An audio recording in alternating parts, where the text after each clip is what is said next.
The enhancement mode MOSFET looks like this. So, you are already familiar with this bit, which is the MOS capacitor.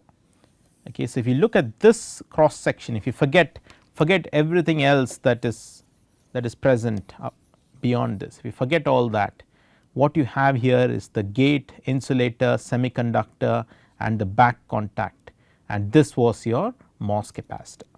But what the MOSFET does is it makes use of this device, but it adds some more terminals. Okay. So, now you have the gate, which is provided a gate voltage Vg, okay, and then you have the back contact which has got a voltage Vb, and this back contact is now called, in the context of the MOSFET, it is now called the body or the bulk contact, because it connects to the body of the semiconductor. Okay. So, it is the body or the bulk contact, and then that is your familiar gate contact, that is connecting to the gate metal. You have your insulator, and the insulator could be an oxide, and it has got some thickness T ox, and it has got a permittivity epsilon ox, and therefore, the insulator capacitance per unit area is epsilon ox by T ox. And then you have your semiconductor, and let us stay with the example of a p doped semiconductor. Now, in order to create your A and B, that is the two terminals through which the signal has to transfer, the signal has to transfer from A to B, and in order to have those two terminals, you have your source and you have a drain. Okay. So, these are two additional terminals in your that are added to your MOS capacitor to create your MOSFET. Now, what does the source and drain have? Now, the first thing is that the source and drain, let us look at the way it is created. Okay. So, it is not just metal placed on the semiconductor, okay, and we will see why it should not be. Essentially, what we need is a electrical contact, and the current will actually transfer from source to drain, okay, or the carriers will move from the source to drain, or vice versa, depending on the type of carriers and depending on the potential. And the first thing about the source and drain is, normally they are absolutely symmetrical. There is nothing to say as to, there is nothing in the design or in the fabrication to say that one of them is the source and the other is the drain. The source and drain are purely defined based on the voltages that you apply, the bias voltages that you apply. Okay. So, this structure is absolutely symmetric. So, given a MOSFET like this, it is equally possible to treat this terminal as your source and that terminal as your drain, it does not matter, but it all depends on the voltages that you apply. So, we will just label that as your source, and it is given a source voltage Vs, and this is the drain, and this is given a drain voltage Vd. Now, all these potentials, that is Vb, Vd, the gate, are all taken with respect to the source. So, this is the reference potential for your MOSFET structure. What is important in the MOSFET is the gate to source voltage. Okay. So, it is not just Vg with respect to some arbitrary ground or some universal ground, that really you need to really extract out what is the potential seen or what are the fields seen within the device, and therefore, all the voltages are measured with respect to the source. So, you have the gate to source voltage, which is basically Vg minus Vs. You have the body to source voltage, which is basically your Vb minus Vs, and you have the drain to source voltage, which is Vd minus Vs. Okay. But for now, let us just say that the source is at Vs and the gate is at Vg, the body is at Vb and the drain is at Vd. So, how are the source and drain terminals created?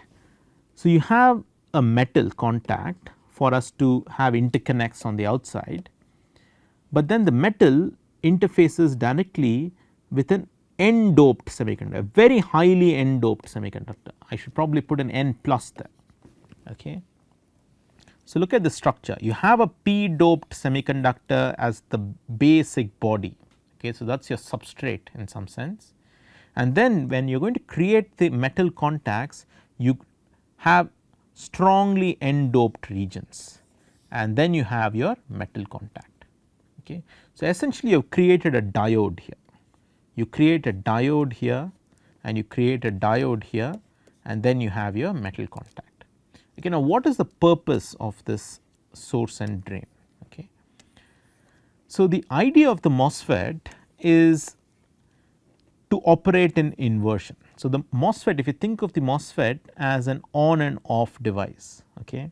So, when it is off, let us say the flat band voltage is 0. So, we are familiar with the MOS capacitor and the flat band voltage. So, let us say the flat band voltage is 0. Okay. And theoretically, when my Vg is at the flat band voltage, or generally speaking, when Vg is less than Vt, there should be no electrons here, and therefore, you are in depletion mode operation, or you are switched off. Okay. So, there is nothing, there is no way carriers from the source can actually move to the drain, because this region is completely depleted. But when Vg becomes greater than Vt, the MOSFET enters a inversion region, which means that minority carriers start appearing at the interface. So, we have already looked at this in the discussion on the MOS capacitor.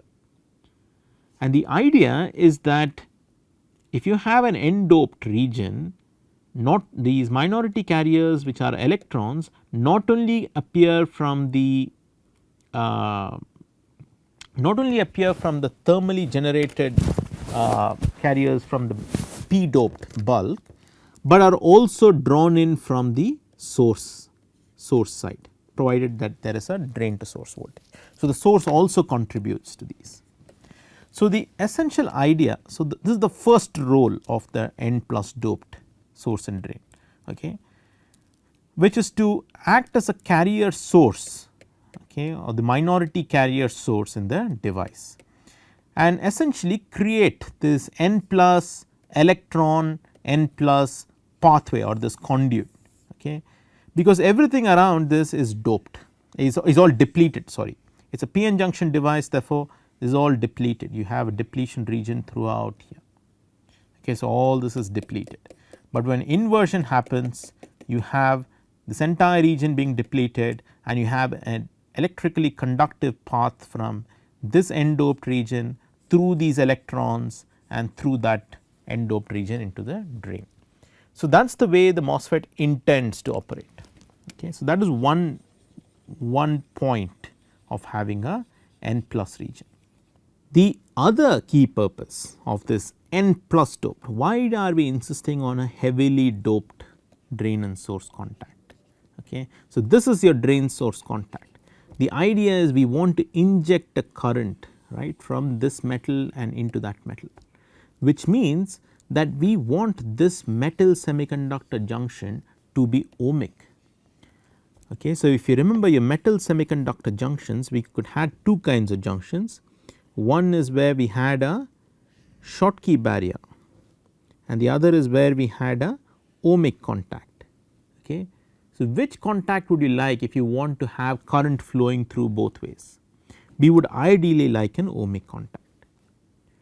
So, by simply choosing a metal and by doping the semiconductor correctly, we should have an ohmic contact, but unfortunately that is not, it is not that trivial, and it is not that trivial because of a lot of issues, particularly because of the Fermi level gets pinned because of interfacial states, etc., which means there are trap states here, electrons get trapped and electrons cannot move about very easily.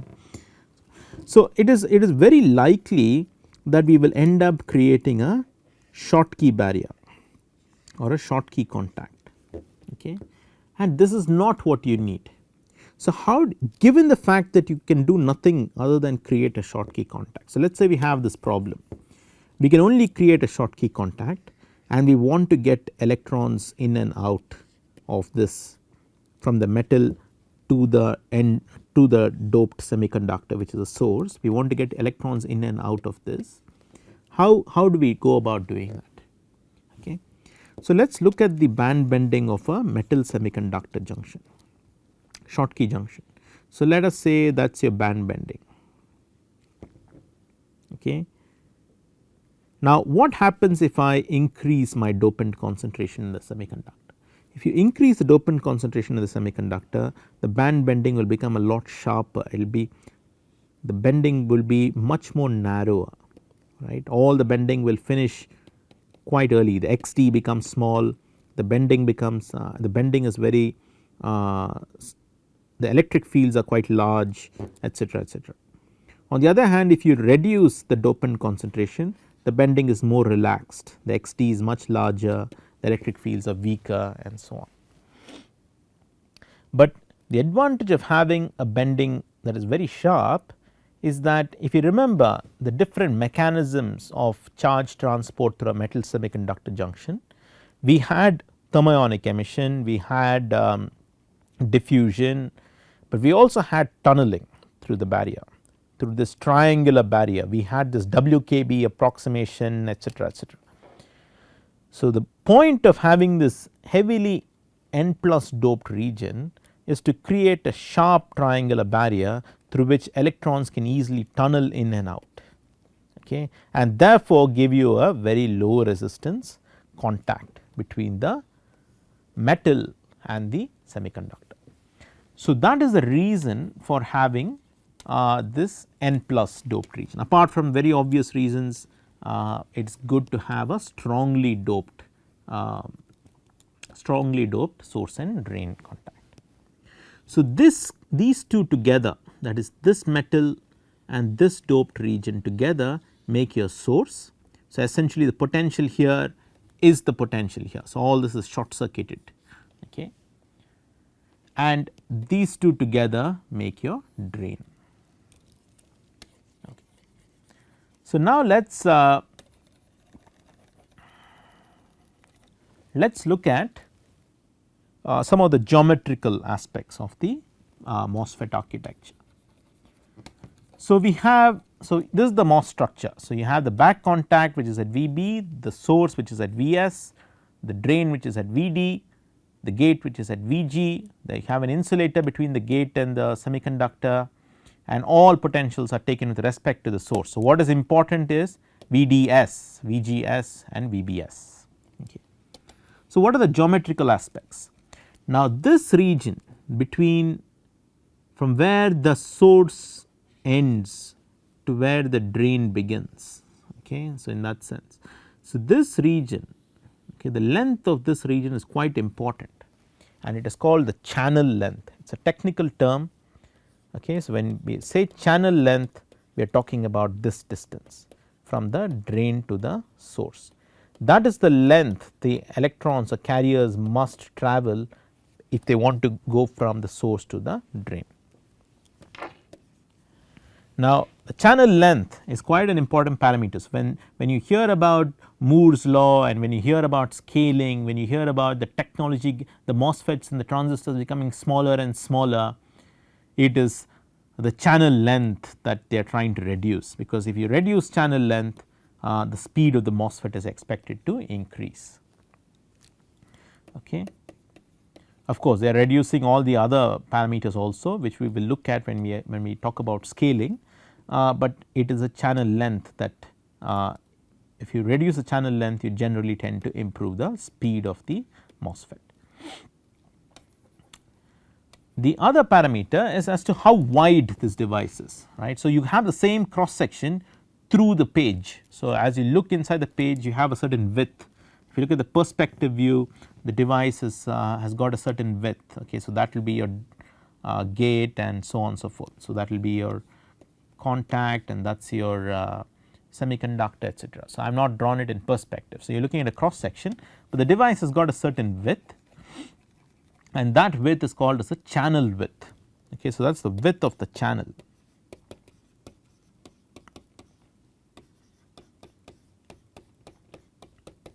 And that is given a symbol W. So, when we say W and L, we mean the channel width and the channel length. And a special ratio, okay, which is particularly useful when we talk about currents, etc., in the MOSFET, is the ratio of the channel width to the channel length.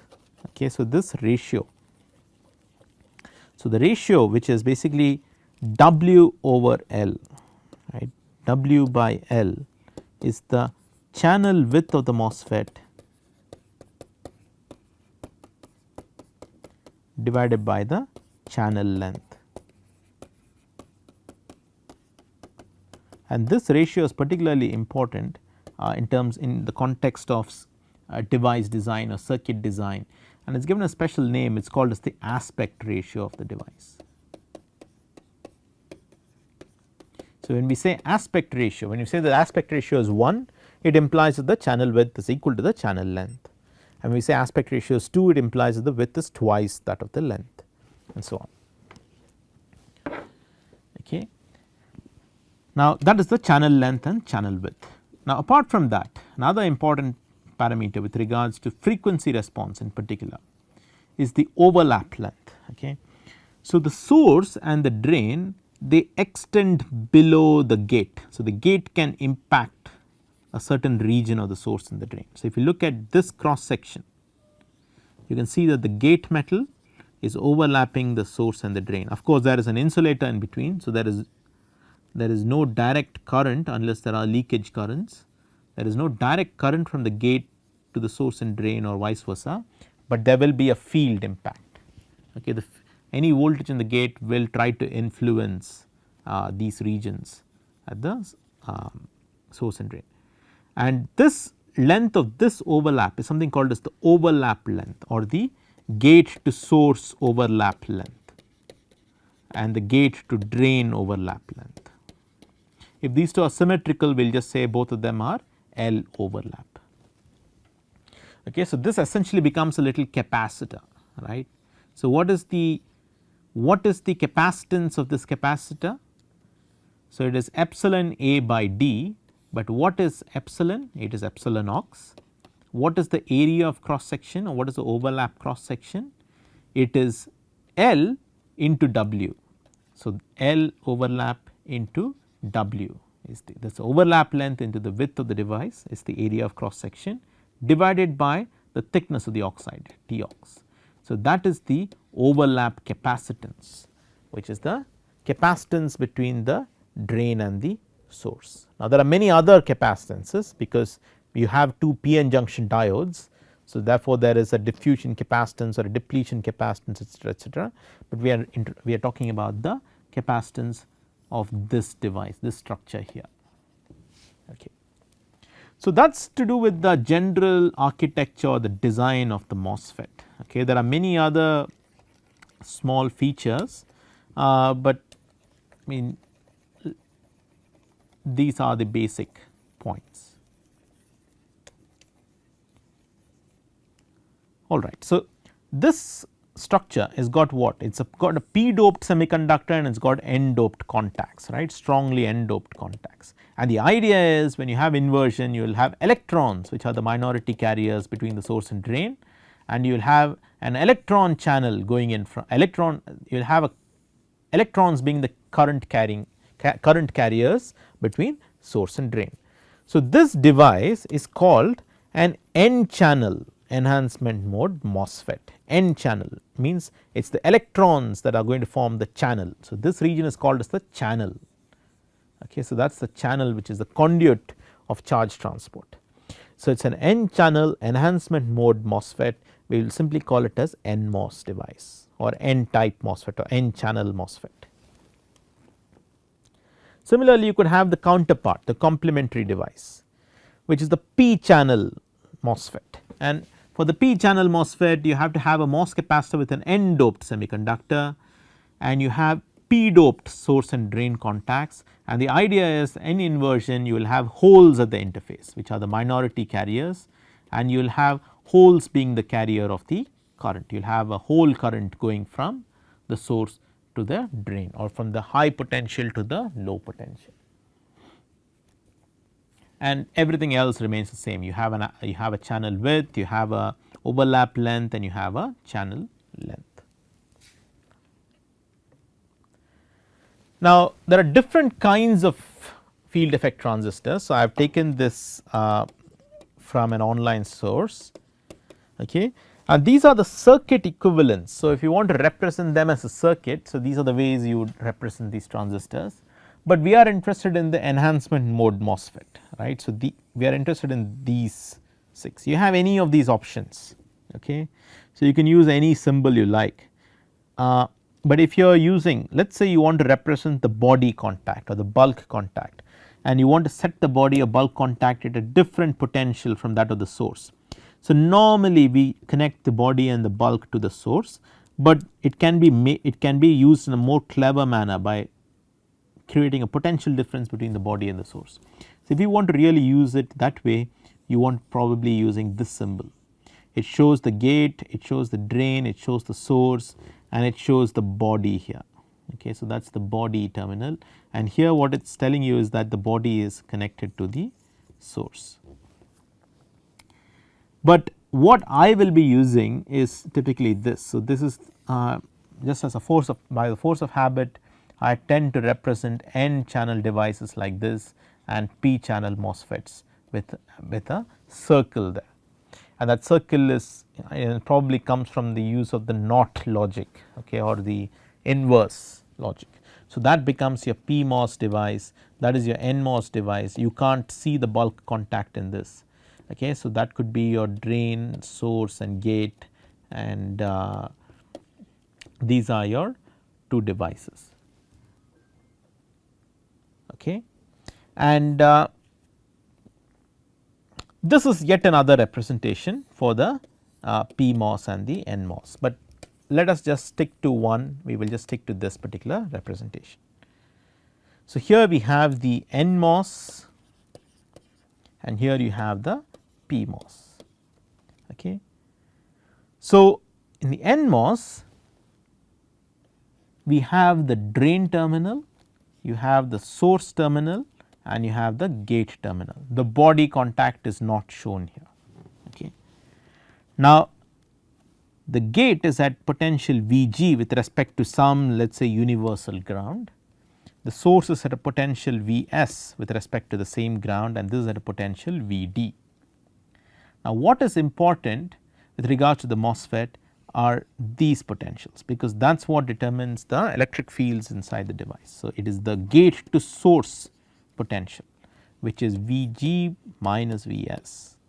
Okay. So, when we say Vgs, it means it is Vg minus Vs, or automatically the gate with respect to the source, and when we say Vds, it means it is the drain minus the source potential. So, that is Vds.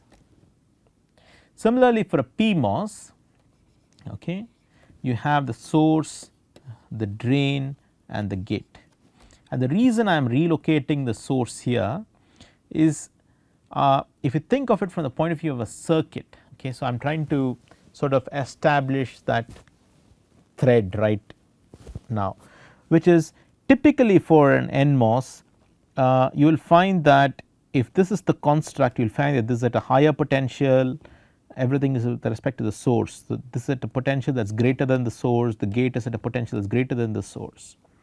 And in the case of a PMOS, you will find that if you want to continue using the same equations without changing the variables from gate to source to gate, etc., you want to be gate to source to gate to drain, etc., you want to sort of relocate these variables in a manner where the source is at a higher potential, the drain is at a lower potential, and the gate is at a potential that is greater than the drain. Okay. So, you will probably gather this intuition as we move along, but nevertheless that is the reason why I am just relocating the source here.